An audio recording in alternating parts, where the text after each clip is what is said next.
Ավանեսյան, փաստորեն ձգվելուց հետո այս նախաձեռնություն նախագիծը վերջապես հասավ խորհրդարան, սակայն ինչպես տեսանք, որոշակի բացեր կան, կապված այդ ցանկի հետ, ինչպես ընդդիմադիրները նշեցին, դուք ասացիք, որ ձեր քաղաքական թիմի կամքն է, որպեսզի համընդհանուր ապահովագրություն լինի։ Ինչի հետ է կապված, որ հենց հիմա է բերվում ընտրությունների այսպես շեմին, արդյոք այս հափշտապություն կա այս։ Դե գիտեք, այո, ձգձգված է 90-ական թվականներից ձգձգվելով եկել հասել ենք այսօր եւ ես շատ ուրախ եմ, որ այսօրվանը հասանք ի վերջո եւ մեր խմբակցության եւ քաղաքական հանձնառություններ կառավարության ի վերջո ունենալ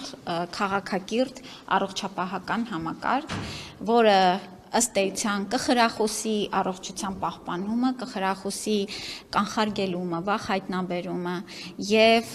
մարդուն կտա կանխատեսելիություն եւ ֆինանսական բեռի թեթևացում։ Մենք այսօր քննարկումները եւս ցույց տվեցին եւ падգամավորների կողմից բազմիցս նշվեց, թե ինչքան սպասված է այս նախագիծը մեր քաղաքացիների կողմից։ Այո, առողջությանը վերաբերող հարցերը բոլորին են վերաբերում եւ հենց այս առումով ես չեմ խորշում եւս մեկ անգամ կրկնելու, որ սա պատմական քայլ է եւ մենք պիտի անենք հնարավորինս, որպեսզի մեր քաղաքացիները գոհ մնան մեր երկրում տեղի ունեցած փոփոխություններից։ Գիտեք, ինչ որ բաց էր, որ նշում եք, ինչ բաց։ Բացեր ես նշեցի իմ խոսքում բազմաթիվ անգամ, որ ենթահորեզրական փաթեթները մշակված են, նախագծերը առկա են, դրանք օրենքների հետ ներկայացնելու պրակտիկա չկա այդպիսին, եւ ըստ էության, եթե падգամավորները ցանկություն ունեին ծանոթանալու ենթահորեզրական նախագծերի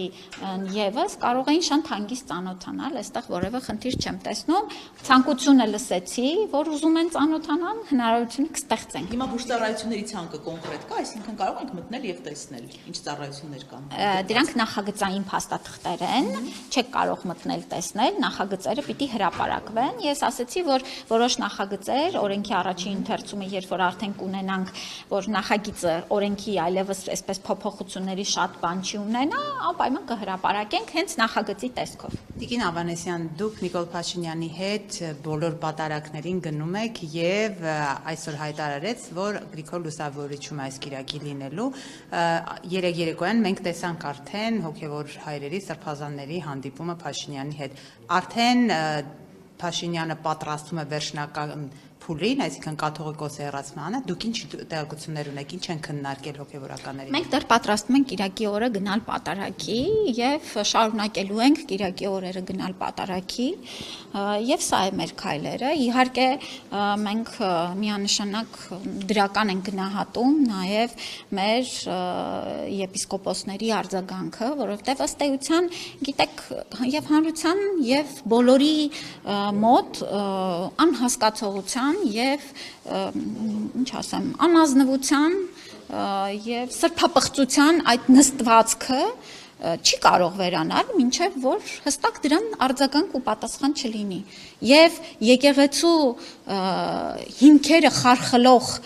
նման արատավոր երևույթներն են, որ վնասում են եկեղեցուն։ Բայց տեսեք, այնտեղ կային հոգևորականներ, որոնց հետ կապված եւս քիչ չեն տեղեկությունները մամուլում,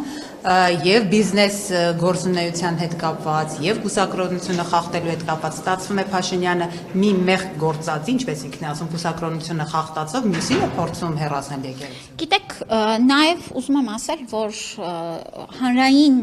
ճնշումները բոլորի նկատմամբ միատեսակ պետք է լինեն, պահանջները միատեսակ պետք է լինեն։ Եթե դուք ունեք նման փաստեր, դուք էլ բարձրաձայնեք։ Մենք ունենք ուրեմն բազմաթիվ բաներ են գրվում։ Դե շատ լավ, բա ինչու հենց ուրեմն Կտրիչ Ներսյանից չեք պահանջում, որ նույն ձեր նշած անձանց հետ կապված որևէ կարգապահական գործողություն սկսվի, ինչու չենք պահանջում։ Իհարկե պահանջում ենք։ Այստեղ որևէ տարբերակում չի կարող լինել։ Եթե մարդը խախտում է եկեղեցու կանոնները, ուրեմն պիտի դրան արձագանք լինի, անկախ նրանից ով է դա։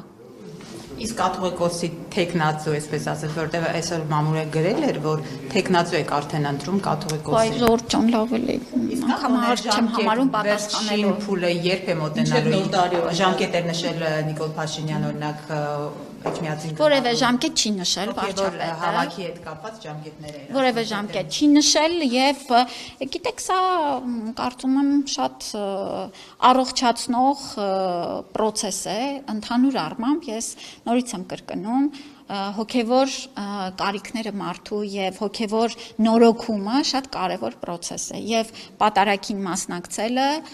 կարծում եմ մեր վրա բոլորիս վրա շատ դրական է անդրադառնում։ Նորոգումը չի բերում եկեղեցու պարակմանը։ Բացա չի կարող այդպեսի բան, դե հակասող բաներ եք ասում։ Այսինքն կներեք էլի, անազնվությունն ու սրբապղծությունը բերում է եկեղեցու միասնությանը, այդպեսի բան կարող է լինել, որևէ հանրության մեջ կանոնների խախտումը բերում է միասնության, իսկ բանը հարցերի բարձրացումը բերում է պարակտության, խնդիրները չվերհանելն է բերում անկման, երբ որ մենք չենք անդրադառնում իրականությանը, սա է խնդիրը մեր երկրում։ Այսինքն պարակման խնդիր չկա, որովհետև տեսեք, բայց փաստը այդ բանի մասն է խոսում Տիկին Ավանեսյան։ Մի կողմում Մայրաթորը իր հոգևորականներով, մյուս կողմում Նիկոլ Փաշինյանը յուրային հոգևորականներով։ Եկեղեցին այստեղ չի պարակվում։ Որևէ պարակտում չկա, հայ հասարակությունը միասնական է եւ հանրային արձագանքը դա հստակ ցույց է տալիս։ Ժողովրդի հանրային արձագանքը հստակ ցույց է տալի, որ բոլորս միասնական ենք մեր որոշման մեջ։ Մեր եկեղեցին նորոգման կարիք ունի։